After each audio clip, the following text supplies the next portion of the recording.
Welcome back to my YouTube channel. കളിപ്പാട്ടക്കടയിൽ എനിക്കെന്താ കാര്യം നിങ്ങൾ ആലോചിക്കുന്നുണ്ടോ? പൂരം പെരുന്നാൾ വന്നു കഴിഞ്ഞാൽ പിന്നെ ഇതൊന്നും ഇല്ലാത്ത എന്താ ആഘോഷമല്ലേ? ഇത് പാവർട്ടി പള്ളി പെരുന്നാളിന് പോയതാട്ടോ.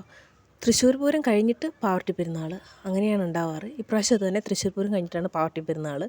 ഇവിടെ വെടിക്കെട്ടിന് വേണ്ടി കാത്തു നിൽക്കുന്ന ജനക്കൂട്ടമുണ്ടോ ഇത് വെറും സാമ്പിളാട്ടോ. അതിന് വേണ്ടിയിട്ട് വെയിറ്റ് ചെയ്യുന്ന ജനക്കൂട്ടമാണ്. ഇതിൻ്റെ ഇടയിലേക്ക് നമുക്കൊന്നും പോകാൻ വേണ്ടി പറ്റില്ല. ഇന്ന് ഫ്രൈഡേ ആയിട്ടാണ് ഈ അവസ്ഥ. സാറ്റർഡേ അതിലും ഗംഭീരമാട്ടോ. നമുക്ക് ലൈൻ ഫോളോ ചെയ്യാതെ നമുക്കൊരു സ്ഥലത്ത് എത്താൻ വേണ്ടി പറ്റില്ല. ഫ്രൈഡേയിലത്തെ സ്വിച്ച് ഓൺ കർമ്മവും വെടിക്കെട്ടിനും കാണാൻ വേണ്ടിയിട്ടാട്ടോ ഈ കണ്ട ജനങ്ങൾ മുഴുവൻ വന്നിരിക്കുന്നത്. അങ്ങോട്ട് പോകാൻ പറ്റാത്തതുകൊണ്ട് ഇവിടെ തന്നെ നിന്നു.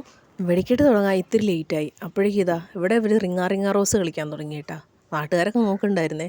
പിന്നെ എന്താ ചെയ്യുക, ടൈം പോകുന്നതനുസരിച്ച് ഇവർക്ക് ബോറടിക്കുന്നുണ്ടെന്നാണ് പറഞ്ഞത്. കളിപ്പാട്ടക്കടയിലേക്ക് ജസ്റ്റ് ഒന്ന് വിട്ടതാണേ.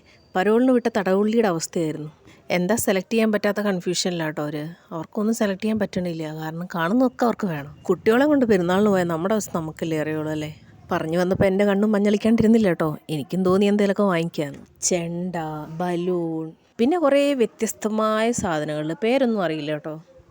ഇത് കുലുക്കി സർബത്ത്. എൻ്റെ ശ്വാസം പണ്ടേ സ്പോഞ്ച് പോലെ ആയതുകൊണ്ട് എനിക്കിതൊന്നും കഴിക്കാൻ പറ്റില്ല. പറ്റുന്ന സാധനം ഇതാട്ടോ, മുളക് ബജി, ചൂട് സാധനങ്ങൾ. 3 മുളക് ബജി കഴിക്കാൻ വേണ്ടിയിട്ട് എത്ര നേരം കഷ്ടപ്പെട്ടു എന്ന് എനിക്കറിയില്ല കേട്ടോ. കുറേ സമയം അവിടെ നിന്നു. അങ്ങനെ ഞങ്ങളുടെ ചൂട് മുളക് ബജി എത്തിയേ. മുളക് ബജിയുടെ ചൂട് കാരണം ഒരാൾ ഇമ്മാതിരി കഴിപ്പായിരുന്നു കേട്ടോ. ഇതെന്ത് തരം ഇതിന് പേരിടാന്ന് എനിക്കറിയില്ല. എന്നാൽ വേറൊരാളാവട്ടെ, ഇതൊക്കെ എനിക്ക് എന്ത് സിമ്പിൾ ചൂടോ അമ്മാതിരിയായിരുന്നു.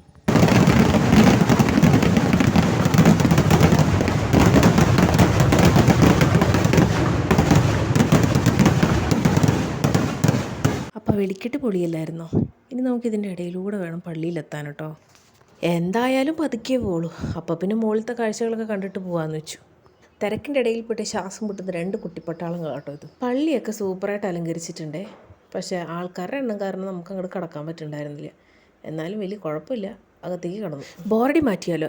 ഈ കലാരൂപം കണ്ടോളൂ, സൂപ്പറായിട്ടില്ലേ?